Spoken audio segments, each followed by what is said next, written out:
जय हिंद, नमस्कार और खुशामदीद दोस्तों। आप सभी का एक बार फिर से बहुत बहुत स्वागत है मेरे इस यूट्यूब चैनल पर। आज जो टॉपिक हम डिस्कस करने वाले हैं दोस्तों, वो है experiencing loss of will power. बिल्कुल वैसे ही जैसे पिछली बार हमने डिस्कस किया था ईगो के बारे में। ईगो और विल पावर ये दोनों हमारे इंटरनल डिस्ट्रैक्शंस हैं जो कि हमें बहुत ज़्यादा स्ट्रेस देती हैं। इसमें गौर करने वाली बात ये है दोस्तों, यही वो इंटरनल डिस्ट्रैक्शंस हैं जो कि हमें एक्सटर्नल डिस्ट्रैक्शंस के तरफ लेके जाती हैं।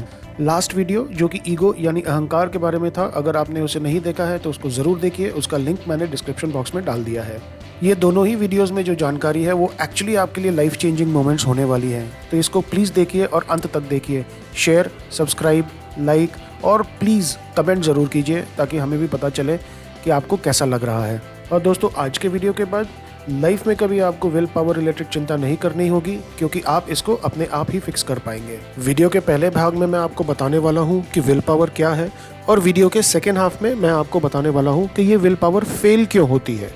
दोस्तों, हो सकता है कि हमने अपनी लाइफ में कभी ऐसी सिचुएशन फेस की हो कि हमें लगे कि हम किसी नकारात्मक आदत में फंस गए हैं और इससे निकलने के हम भरसक प्रयास कर रहे हैं, पर हम निकल नहीं पा रहे।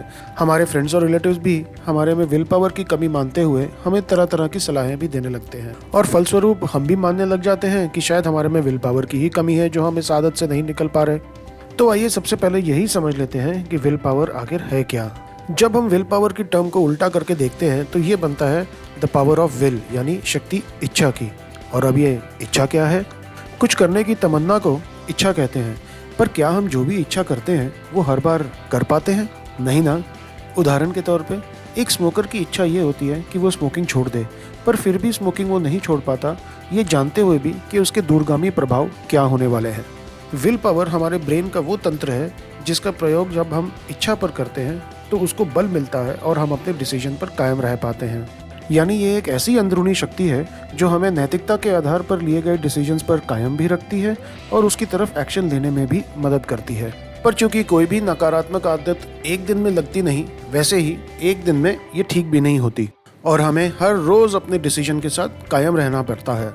जब इस पर रिसर्च की गई तब पता चला कि केवल विल पावर ही पर्याप्त नहीं है अपने डिसीजन पर कायम रहने के लिए, बल्कि कुछ और भी एलिमेंट्स हैं जिनकी हमें ज़रूरत पड़ती है। जैसे हम जब भी कोई काम करने की ठानते हैं तो हमारे रीजंस इतने स्ट्रॉन्ग और क्लियर होने चाहिए कि हमें बहुत सारी इंटरनल मोटिवेशन पैदा करके दे सकें। दूसरा, हमें अपने निर्धारित लक्ष्य पर बढ़ते हुए हमेशा इस चीज़ का ध्यान रखना चाहिए कि हमारा आचरण कैसा है। कोई भी ऐसा आचरण जो हमें हमारे निर्धारित लक्ष्य से भटका रहा हो, उसे इमीडिएटली ड्रॉप कर देना चाहिए। और तीसरा, विल पावर केवल डिस्ट्रैक्शंस और टेम्पटेशंस यानी प्रलोभनों पर काम करती है जो हमारे लक्ष्य की राह में अड़चन पैदा कर रहे होते हैं। यानी इच्छा शक्ति केवल अनैतिक मूल्यों और विचारों पर काम करने के लिए है, और लेजर शार्प फोकस बनाए रखने के लिए विल पावर और इंटरनल मोटिवेशन दोनों की ज़रूरत होती है, क्योंकि सिर्फ मूल्यों और सिद्धांतों पर सही होना सक्सेस की गारंटी नहीं। आइए अब देखते हैं कि हमारी विल पावर फेल क्यों होती है। एक रिसर्च में मिशेल और उनके साथियों ने एक फ्रेमवर्क डेवलप किया जिसका नाम उन्होंने रखा hot and cool system. Cool system वो वैचारिक सिस्टम है जो किसी भी परिस्थिति के चिंतन के बाद सद्बुद्धि, संवेदना, अनुभूति, एक्शंस और गोल्स का ध्यान रखता है। उदाहरण के तौर पर जब भी एक स्मोकर को स्मोक करने का मन करता है तो ये वैचारिक सिस्टम उसे याद दिलाता है कि सिगरेट नहीं पीनी चाहिए, क्योंकि इसके दूरगामी परिणाम बहुत घातक होने वाले हैं। जो हॉट सिस्टम है वो इम्पल्सिव यानी क्षणिक होता है। ऐसे में हमारी फीलिंग्स और इमोशंस एकदम हावी हो जाते हैं और हमें दूरगामी परिणाम पता होते हुए भी हम एक्शन कर बैठते हैं। यहाँ पर विल पावर फेल हो जाती है, क्योंकि क्षणिक यानी इम्पल्सिव रिस्पॉन्स कूल सिस्टम को ओवरराइड कर लेता है। पर चिंता वाली बात यह है कि इम्पल्सिव रिस्पॉन्स हमें हर क्षेत्र में प्रभावित करता है। बिना सोच विचार के हम कई बार डिसीजन ले बैठते हैं जिसके लिए हमें फेलियर्स का सामना भी करना पड़ता है।